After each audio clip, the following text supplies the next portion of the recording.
إنا لله وإنا إليه راجعون إنا لله وإنا إليه راجعون gabadha iyadoo muuqata magaceeda wax la dhahaa Xafso shalay galab shantii galabnimo iyadoo ka soo baxday shaqadeeda ayaa laga afduubtay magaalada Nairobi iyadoo jidka maraysa ayaa koox shufta ah oo kiyaata ay afduubteen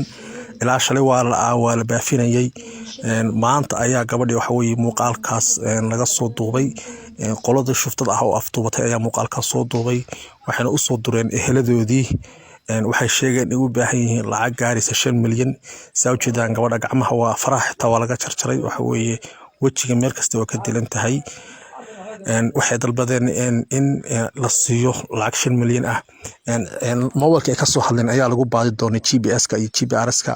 adigu waxa dibadna way ogaadeen kadibna waxa muuqaalo kale oo hadda ay la wadaagi karin ay soo duubeen oo gabadhii oo fariintay ka jarjareen waxa weeye gacmihii saa u lusha meeshan wax way gabadh ay ku haystaan wax way kulli wax weeye waa meel kamid ah duurka baadiyaha magaalada Nairobi gabadha loo gurmudo muuqaalka hala share gareeyo